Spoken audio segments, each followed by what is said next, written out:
ఈ awards committee సభ్యులు చరణ్ గారు, సెన్సార్ బోర్డు సభ్యులు వారి అభినందనలు. సభకు నమస్కారం, సభలో ఉన్న పెద్దలకి నమస్కారం. నేను కృష్ణయ్య గారు చేసిన యాగంలో అంటే రామాయణాన్ని కట్టేటప్పుడు ఉన్న వారధి కడుతుంటే ఏదో ఉడత సహాయంగా ఉడతలాగా ఏదో ఆయనకి ఇంత ఇది చేయడం ఆయన నాకు ఇచ్చిన ఛాన్స్కి చాలా కృతజ్ఞత అయి ఉన్నాను. నేను ఒకసారి న్యూస్ రీడర్స్ గురించి నేను పత్రికల్లోనే వర్క్ చేస్తున్నాను. ఇప్పుడు కూడా news presenters or news readers are same, they are also presenters. నేను ఒకసారి ఒక న్యూస్ రీడర్ని ఇంటర్వ్యూ అంటే తనతో మాట్లాడుతూ చాలా ఒకటే ఛానల్లో పెద్ద ఛానల్లోని ఒకటేసారి వచ్చే న్యూస్ అంటే ఇప్పుడు అవర్లీ వస్తుంది. నేను తను అడిగాను, యాక్చువల్లీ ఇది ఎలా ఉంటుందండి, మీకు టీపీ ఉంటుంది, అది ఉంటుంది, తర్వాత మీరు ప్రజెంట్ చేసేటప్పుడు ఎలా అనిపిస్తుంది మీకు అని అడిగాను.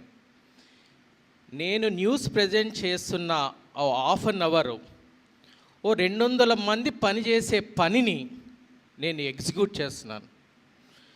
ఇది ఎక్కడి నుంచో కాశ్మీర్ టు కన్యాకుమారి వరకు తిరిగే మా రిపోర్టర్స్ని ఐఆమ్ ప్రెజెంటింగ్ ఇట్. ఇది నాకు హాఫ్ అన్ అవర్ జాబ్ కాదండి, 200 మంది పని ఆధారంగా నేను ఇచ్చే ఒక presentation is my news presentation. That is a quality we has to produce. That is the way you should produce the news.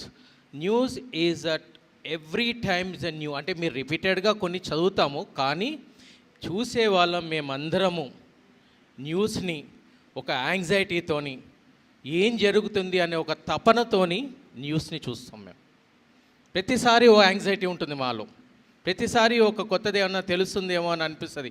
సడన్గా బ్రేకింగ్ న్యూస్ వస్తుంది, అక్కడ ఏదో కాలిపోయిందనో లేకపోతే ఏదో వచ్చిందనో ఏదో వస్తుందని. అండ్ చాలా వరకు మేమందరం ఇంట్లో కూర్చొని ఏదైతే న్యూస్ చూస్తామో మీ మీద చాలా డిపెండ్ అయి ఉంటాము అండ్ మీరు చెప్పే న్యూస్ మీద. కానీ చాలా వరకు ఉంటుంది, ఒక్కోసారి ఏం చెప్పారు అర్థం కాలేదు, ఏదో చెప్పారు న్యూస్లో ఏదో చెప్పారని మళ్ళీ వేరే వాళ్ళకి ఫోన్ చేసి అడగలు, లేదా వేరే ఛానల్ చూడడం. ఇలా కాకుండా ఒక కష్టతరమైన పని ఇది and it should be presented properly. Krishnaiah గారు ఈ న్యూస్ ప్రెజెంటర్స్ని తర్వాత న్యూస్ యాంకర్స్ని మన ఛానల్స్లో ఉన్న రికగ్నైజేషన్ కన్నా ఆయన ఇచ్చే రికగ్నేషన్ చాలా గొప్పది. మనమందరం కూడా ఆయనకి చాలా గట్టిగా రుణపడిపోయి ఉన్నాము. అలాగే ఈ ఖాళీ సీట్ల గురించి చెప్తున్న అమ్మగారికి నేను I really appreciate V5 you people. So many people came from the లేట్గా వచ్చినా సరే you are represented. V5 people I really appreciate. I'm not discouraging anybody. ఇక్కడ చాలామంది ఛానల్ వాళ్ళు ఉండుంటారు, కానీ ట్యాగ్లు వేసుకొని వారితో చాలామంది V5 పీపుల్ వచ్చారు.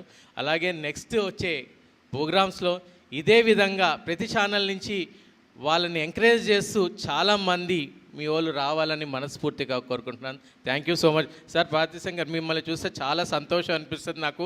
ఎందుకంటే మీరు చదువుతున్న ఆ రోజుల్లో మీరు చదువుతున్న ఉత్తరాలు సమాధానాలు మా నాన్నగారు టీవీ నుంచి ఇటుకుండా వెళ్ళనిచ్చేవాళ్ళుగా. డైనోరా 481 ఉండేది మా దగ్గర ఒకటి.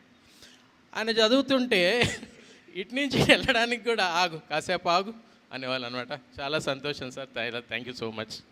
అందుకనే మన అవార్డు కమిటీ సభ్యులు వారిని మనం సత్కరించుకుందాం. శ్రీ చరణ్ గారు సెన్సార్ బోర్డు సభ్యులుగా వారు సేవలు అందిస్తున్నారు. చంద్రశేఖర్ గారు వారు బహుముఖీన ప్రతిభ వారి సొంతం. వారిని సత్కరించుకుందాం మనం. అనేక విభాగాలలో వారు సేవలు అందించారు. శ్రీ చరణ్ చంద్రశేఖర్గా మనందరికీ తెలుసున్న చరణ్. ఆ తర్వాత